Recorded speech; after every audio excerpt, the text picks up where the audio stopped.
You're sitting on this gold mine. Your law firm and the 100 people here in this firm are actually doing some amazing things. Your markets need to know about this. You start with a Roux, and the Roux is kind of the foundation, and it's a couple of ingredients that you have to really nail perfectly for the gumbo to come out well. If you don't get it right, it screws everything else up. It starts calming people, actually, because they see it. It's not the days of long ago where it's, let's advertise and I don't know what portion of my budget works. There's a system in place and we know what we're doing. Great idea doesn't sometimes need as much money.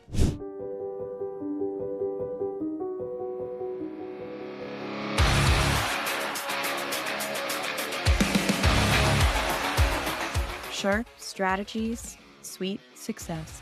Hello, everyone, and welcome. You're listening to Sharp Strategies, Sweet Success. I'm your host, Tiffany Swidensky, and today I have with me Eric Morgan of Roux Advertising. This is actually the first time Eric and I are talking and getting acquainted, but we're both doing the marketing roundtables for Pilma this year. And between the three of us, including Cassidy Lewis, we've split up the responsibility of leading those meetings.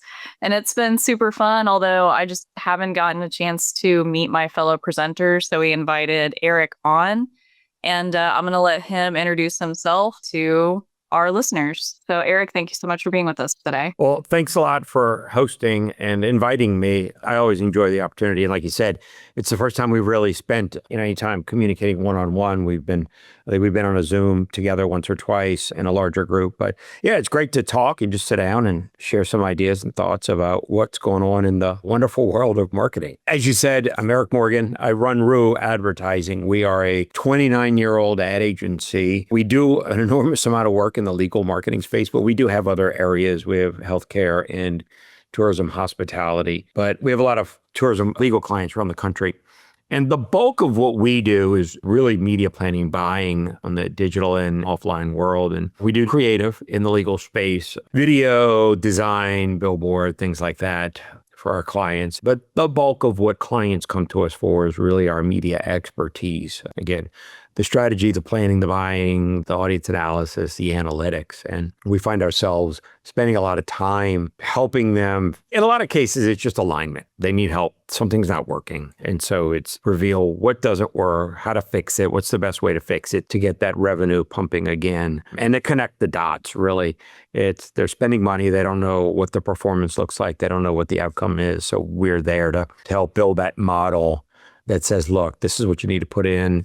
And this is what you're going to get out. Here's how to measure it at each step. Here's what your team should be doing from a conversion standpoint. Here's what we should be doing from a marketing standpoint. So that way they have more clarity, honestly, on what's working, what's not working, what to fix first, and then how to get it to a point where it's just more smooth sailing and they have confidence in what their marketing is doing for them. Well, let me ask you, I guess, a more basic question because we started to talk about this for the show, but how did you land on Roux Advertising? Is that a name you invented or did you inherit it? How'd that become the brand? Actually, I created it. I'd had it for years and years, and most people will know us because we're 29 years old. For the first 27 or so of our years, we were Morgan and Company, Morgan and Co., some variation like that. Because, almost 30 years ago when we started, back then you put your name on the door. We had a partner, I had a partner, and, as our last names, very law firmish, if you will. And as we've grown and evolved and, our clients are coast to coast, we've looked at how we work with people. Clients come to us because of our industry instinct, because we have this outcome first approach and we see media as a multiplier, and we end up becoming an extension of their team in a lot of cases, that we realized that we wanted a name and a brand that signified how we interact with people. And from being from South Louisiana, we have a lot of cooking going on down here. And one of the more common things is with gumbo and so forth, you start with a Roux, and the Roux is kind of the foundation. And it's a couple of ingredients that you have to really nail perfectly for the gumbo to come out well. If you don't get it right, it screws everything else up. And we just felt like the name made a lot of sense in terms of the relationship we have, the role we play, the idea that there's a foundation to the work that we're doing, and there's these ingredients that go in to make a successful outcome. And on top of that, it's fun. It's a lot more fun than Morgan & Co. So it was fitting. It represented who we are, where we're from, and the role we play. You mentioned you also do work in the healthcare space. And then this is something I'm always curious about. I'm not exactly sure, but do you also talk to a lot of doctors the way you do lawyers? It's different, actually. We learned a long, long time ago, a couple decades ago, that legal marketing is dramatically different than a lot of other marketing. That's kind of the fun part about it because, I grew up in the ad agency world as a media planner buyer. And then I've obviously evolved on to strategy and, some creative concepts. But the things that I grew up being taught and doing for traditional marketing clients and brands, it just doesn't apply as much to the legal marketing space. And so when we're talking to, hospitals and, we have a healthcare system that has 8 hospitals and they've got 20,000 employees. And when we're talking to them, that's a whole different kind of conversation. And that's a lot more, traditional marketing advertising speak that you would expect, a retail brand or a brand, consumer-oriented brand being following. But when you get to the legal space, it's night and day. And that's fine. We've mastered it. We mastered it a couple of decades ago, but it's just different. And so when we bring people on at Roux, onboarding them, it's like, okay, so there are these clients and this is marketing in their sense. And then there's the law firm clients. This is what marketing looks for them. And we're trying to get the same outcome, so to speak. For hospitals, we're trying to increase patient activity in the emergency department. For traffic, for law firms, we're trying to make the phone ring with qualified cases that have value, and then show that value on their P&L. And so the big picture is similar, but when you kind of roll up your sleeves, it's very different in terms of the terminology, what we're looking at, the metrics, the language, the KPIs are all fairly different. Because you said marketing is different for the groups. Could you give a more specific example? Is law firm marketing more Wild West than hospital marketing? You mentioned it was more traditional brand. Is it measured more tightly? I'm really curious about those differences. Legal marketing is not wild, wild west. There is a level of structure to it. But back in the day from advertising for traditional retail brands, you're looking at reach and frequency and impressions and the terminology and how we gauge some of I look at metrics and KPIs. There's ad metrics, reach and frequency, KPI, those kind of things. I look at creative, engagement rates and completion for videos and things like that. And then there's business metrics, patients or customers or clients or what have you. And so from an ad standpoint, those brands are still reach and frequency, where in legal speak, we don't talk about that, the reach and frequency as much. We are kind of rolling up our sleeves and talking more about what we call audience sizing, talking about a specific group of people that we want to talk to, and then conversion rates, because it's a very direct marketing kind of play. And it's not that for hospitals, even though it should be. And we've tried to bring some of those approaches and tactics to whether it's the hospitals or tourism or so forth. Because at the end of the day, we're selling product, we're selling services, we're selling something. And I think there's a lot of things that are fitting that work really well in the legal space that actually could work in other spaces because, we're trying to make the phone ring one way or another. For media buying, are you doing TV, digital, billboard, or is it more of one or the other? Is a healthy mix? We're equipped, staffed, and certified to do it all. So currently, we are buying TV in a bunch of markets around the country. We're buying a lot of billboard, a lot of digital. The digital is, search and social paid ads. We do a little bit of content for some clients, pre-roll video, streaming, OTT, just traditional display ads. We do a little bit of email marketing for some clients. We do radio for a couple of clients. We do some print, but not a lot. But the bulk of the work we're doing these days is digital, TV, and billboard.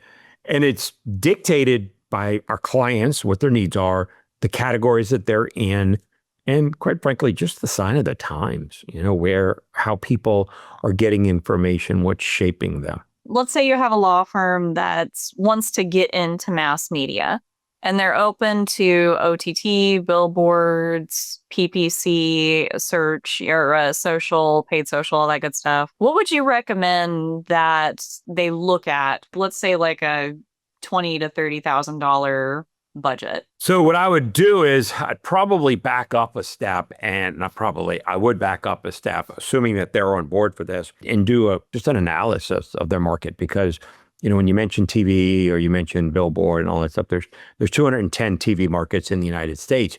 And you got New York being number one and, some small area in Alaska being number 210.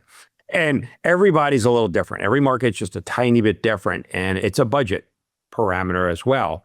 And so what I would do is an analysis of who are the players, what are their competitors looking like, what are the competitors are doing, what does the client currently have in place if they're doing any marketing, and what's the client trying to accomplish? I would rather see a client say to me, look, we normally take in about 50 cases a month, and we want to get to 60. And so I'm going to go, all right, great, let's figure out where those initial 50 are coming from, and can we support it? Can we amplify some of those things that we're doing? And if you got 20 grand that you want to spend, great. Let's figure out what's working currently. It's always challenging, really, because everybody wants to do the things that their competitors are doing, the law firm down the street's doing, or, I saw my competitor, wrapping a bus. Let's wrap a bus, or they're on search or whatever. And I get that urge, but what we're trying to do is turn this into a neutral kind of conversation to say, look, where do you stand?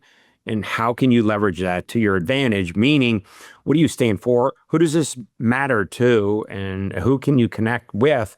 And so that's all part of like our brand realization program. And then, great, now that we understand what you stand for, who that audience is, let's figure out the channels that make the most sense for you. Because in a lot of cases, TV, just take it off the table. It's too expensive, you're in too big of a market, or you got to spend too much to yell and scream more than the competitors. But instead, it's let's figure out what makes you distinctive and then find that model that makes everything work. Meaning, if we're going to spend 10 grand or 20 grand or whatever that number is, all right, how many cases do we need on the back end? What's that conversion rate? Does client have everything set up so that way we can track everything? And if it is, then I'm going to start with, do we need to brand the firm and get some notoriety and recognition? Great. We're going to pick branding tactics. Maybe that is a cluster of billboards because, high reach, good repetition, geo-focused into, the northwest corner or the southwest corner of the city, of the market, and start picking. So it really is, while there is this model that we go through that's pretty standard, but it's very customized to each client. We have to go through certain steps, So TV is usually the last thing. I would love TV be the first because TV built this industry.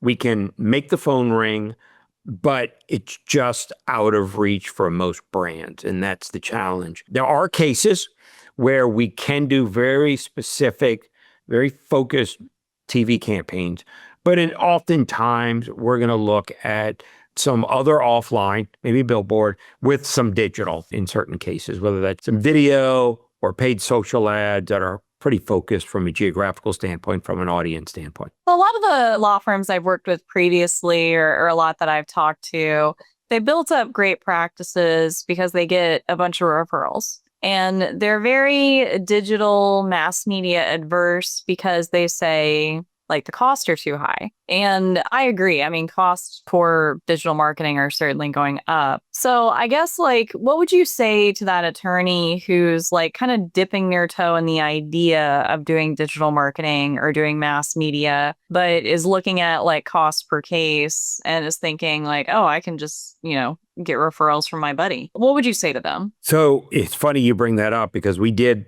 recently have a client like that, and it was a short-term engagement, and that was basically what they were focused on. They were heavy referral-based clientele, and that was great, and they've been successful at it for a bunch of years. But the reality is that they've gotten to the point where, one, they were concerned that the referrals might dry up one day because they are living at the mercy of somebody else, if they're referring attorneys and they got a bucket of them from one particular law firm, they decide to go in a different direction, then that source dries up. But two, and related, I guess, they wanted to control their own destiny and their own future.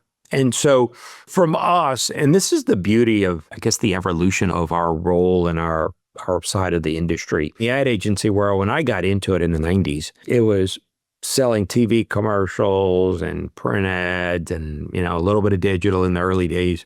But now the conversation is more about, and you hit on it, cost per case. And I'm going, how many cases can you support right now? Let's figure out what's working currently. Let's figure out if currently is referral. Let's figure out how do we parlay that into something that's your own mechanism, if you will, building a system that makes sense. And then we go, what's the cost per case? Because then we start talking business.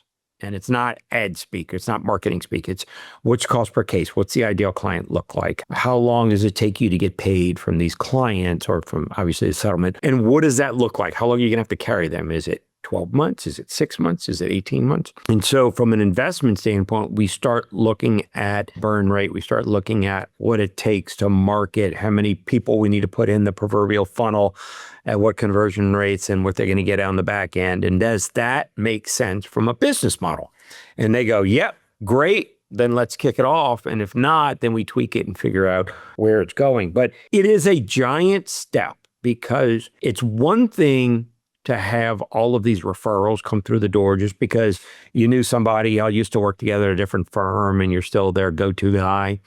But it's completely different when all of a sudden you're the one that's got to drum up the business and you're the attorney that's got to make the phone ring and you've got to invest in marketing people like you and I to say, what's going to work best with my investment? Because they don't have, a completely blank check. They've got limitations, and more so if they're younger and they're newer. And so the money's precious. So I hear them. It's a leap of faith. But what we do is we go through all these motions and we go through predictions and we go through, if we're going to do these things, we're going to predict based on our knowledge, our history, as well as what you're already seeing from a conversion rate, that this is what the outcome's going to be. Because we've got clients where they'll say, all right, 30% of the cold leads or their leads are kind of lukewarm.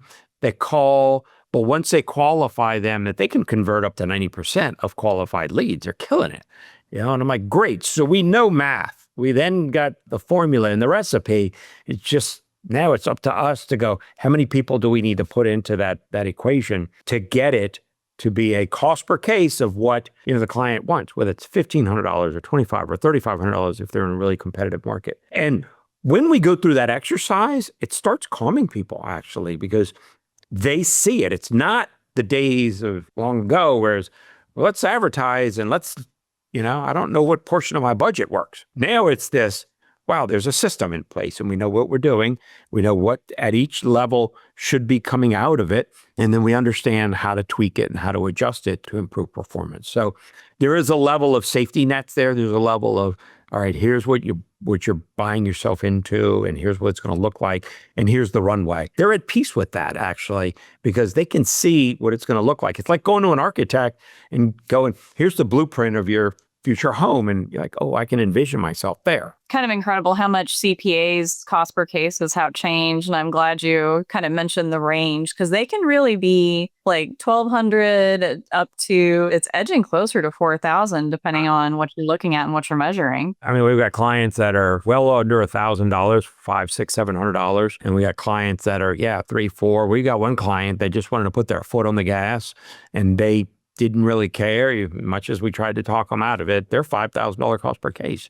And I'm like, are you sure this business model works for you? And they're like, don't worry, we know exactly what we're doing. I'm like, all right, but I'm going to put this in an email. I want this in writing on my position. One thing I always kind of struggle to answer, and I'm mostly talking with marketers, not attorneys, but we'll talk about TV ads and the question will come up. It's like, well, TV ads are so expensive that it needs a big budget. And I don't know who actually watches them anymore. And, well, before I let you answer, I'm starting to turn on that because Prime has live channels, and I'm hyping this up for no reason, where I can select the Star Trek channel and I see Star Trek episodes unlimited with commercials. And it's like, well, there's one place. But how do you explain that to marketers and attorneys who are just like, well, who watches TV? Why does it cost so much? How do you explain that to them? It is an ongoing conversation, and it's a legitimate one because broadcast television, I'm old enough to remember rabbit ears and antennas and all that. It's not what it used to be. It was the big mass medium. It was the main thing. Then you had billboard and newspapers, and a little bit of billboard, but definitely newspapers. And while it's still a It's broadcast. It's still mass medium. It reaches every county in a DMA. It doesn't reach, 80, 95% of the households like it used to. It's probably around 50%, depending upon what streaming's doing. The last, I think it was February, it picked back up to a little bit over 50%. A few months before that, it was 49 and some change percent. It's definitely not the way it used to be, but it still has significant, value. It still has significant reach. It's got, the emotional side. It's got the visual. It's got the audio. And the interesting thing is that while this sounds bad, the way I'm going to say it, it's actually a benefit to marketers. It's more of a passive type experience for the viewer than streaming is, because streaming is very active. You're watching it on your device, where you on, how long you on, and you want to be in that zone, and you're very much, I want to be left undisturbed. For that reason, streaming will never provide the results or the experience that broadcast television is. And I'm not saying that experience is different from, or good or better or worse than the other experience, but I'm saying the experience is different from a very active versus a very passive, where you're just sitting on the couch, scrolling through TV, watching, seeing what's on. When you start streaming, you're attached. You're doing it on your terms. And with each one of those experiences are particular outcomes that a law firm wants, whether that's brand recognition, affinity, maintaining the awareness, maintaining just that preference for the law firm brand, but most importantly, the phone call. All right. Depending upon what you do or which one you do, law firm clients are more or less likely to make a phone call during those different experiences. And that's the key, because people will do broadcasts and say, well, it's not that. I really want streaming because everybody's on streaming. I'm going, yeah, but the experience is different. And so your phone call volume is going to be different. And I'm not meaning that in a very good way. Broadcast television, it's still got some clout. It's still a mass reach. Anybody can be hit by, a company truck tomorrow, be T-boned, be injured and need an attorney. So there's value there, and it does absolutely pay dividends. I mean, it built the industry, and it still has a lot of value. But it's a legitimate question. We have to explain it a lot, and fine, because, it makes the conversation very interesting. Now, I'm not saying that streaming online video doesn't have value. It has value, but for a different role. That honestly makes a ton of sense to me, because if you're talking about like YouTube or ads on Hulu and you're watching The Pit, I've actually never seen that. I'm just hearing about it a lot. And you have a streaming platform where you see ads, you hit skip just the immediate moment that you can. But there are lots of places, like I mentioned, like Prime has like live stream channels.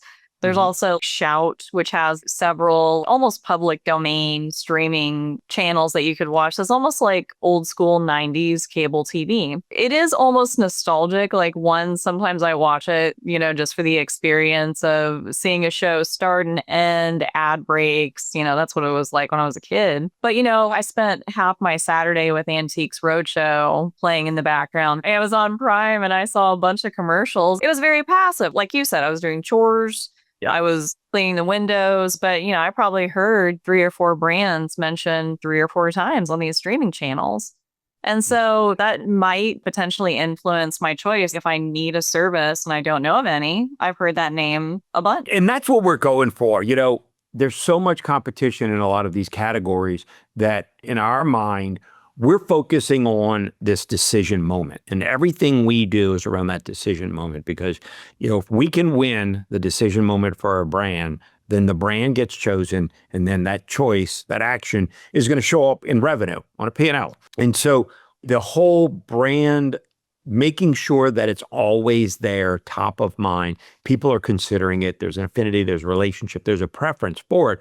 Because as I say, at a certain moment, somebody's going to make a decision, and are they going to think of your brand? And that's what it's all about. And so if you're saying you're watching an Antique Roadshow, then you see a couple of brands pop in, it's just that. We want the clients that we work with, we want those brands to win that mind share.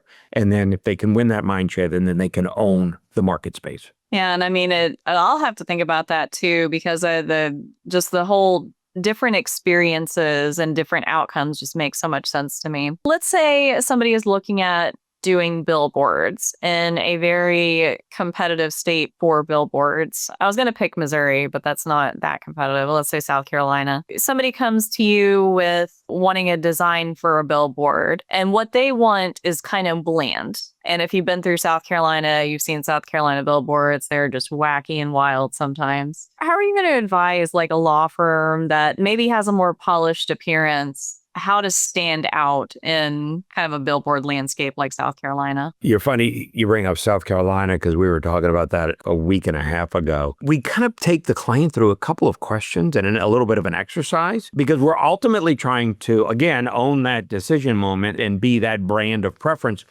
And so we've got a little bit of an exercise that we go through and try and gauge the client's tolerance, if you will, on how much we can push the envelope. And I'm not saying push the envelope to where the client's on a billboard, swinging a chainsaw, but I am saying that has to be something distinctive. We've heard the old thing about, well, you take the billboard and you can put anybody's logo on that. And we're definitely trying to avoid that. There's a couple of exercises, and we went through one last week with a client where it turns out that there's so many things that this client was doing that were amazing that they're just talking about, hey, call me if you're injured kind of a thing, pretty standard stuff. And nothing wrong with that. But I'm going, you're sitting on this gold mine. Your law firm and the 100 people here in this firm are actually doing some amazing things. Your markets need to know about this. And so this exercise of just asking some questions and feeling around what they are, what their culture is all about, then all of a sudden turned it from being, y'all are a law firm that, yes, legal representation gets the settlement, the money that the injured deserve, but there's so much more to it. And that all of a sudden became a distinction that the client can run with, and it's going to make them set up, stand above and beyond so many other people. So I was pretty excited about that conversation last week. That is so important because I'm thinking about the law firms that I know that really took off in the mass media space. I'm hesitant to use the word hook, just the way it's used in social media marketing these days, but they definitely had a brand hook that made them distinctive and made them stand out, and it gave people something to talk about. And without it, would they have made a splash the way they did in their marketplace? Maybe, maybe not. Because there are some things budget can't compensate for, I believe. You can put a lot of money into a really boring, bad idea, unfortunately. And a great idea doesn't sometimes need as much money. So we're coming to the end of our show. Was there anything that you were hoping to talk about that we didn't get to? We talked a lot about offline TV, billboard and all. And a lot of these things, we mentioned OTT and streaming, a lot of these principles and practices really work in the digital world as well in terms of being distinctive, owning that decision moment, connecting, marketing investment to revenue. And so it's the same story in a lot of cases, and it can do well. And fortunately for the internet, that often ends up being the starting point for a lot of younger brands, a lot of younger law firms out there, because they've got to get their toe in the water. They got to get a little bit of momentum. They've got to find their distinctive space in that market where they can own it and they can generate a little bit of revenue. And then they start the flywheel. If you've read a Jim Collins book, you start that flywheel that gets you the momentum you need. And digital is fantastic. And all I'd say is there's a lot of things that they can do on their own. And I call it getting their house in order. And I'm sure you got a lot of experience in the digital world, though. There's so many things that just need to happen that they can do themselves to help their own brand. Well, and I guess I didn't ask you many digital marketing questions because I'm jealous a little bit of people who do a lot of mass media and have experience there. I'm trying to get as much information as I can because for me, that's an exciting, unexplored frontier. So I just get kind of drilled into that, unfortunately. Like you said, I feel like a lot of marketers get started in the digital space. I was thinking about that. It's probably different back in the day, but these days, most of the marketers I talk to talking about social media, they're talking about Google, they're talking about local service ads. Honestly, I guess at a certain point it gets boring. And I'm kind of glad AI disrupted Google the way it did because maybe this is just my personal belief, but it seems like law firms are finally kind of diversifying out of that SEO space and looking at stuff they've ignored for a few years, like, mass media, because digital marketing seemed so much more efficient and cheaper. I don't know. I think that's kind of exciting. Yeah, it is. And that's the beauty of this industry. I love it. I've been doing this over 30 years. It seems like every day is a new day and you don't know what's going to happen and what's going to change. And that's what makes it fun. Eric, thank you so much for being on the show. Where do you want people to look you up and learn more about you? Go to rouxadvertising.com, ROUX advertising. We're on all the usual social media profiles. Look for Eric Morgan or just email me, eric@rouxadvertising.com. Call me anytime, pick my brain. Happy to talk. And that's one thing I don't like about talking with you Louisiana people is I always end up hungry because now I just have it in my heart. I got to go make a good roux so I can make a good gumbo. Yeah. And I know this is recorded, but right now, tomorrow kicks off Jazz Fest for this weekend and next weekend. So a lot of great food and a lot of great music. Jealous. I am jealous, honestly. I need to take a trip. Well, thanks everyone for listening, and we will see everyone next time. Thank you so much, Eric. Thank you, Tiffany. Enjoyed it.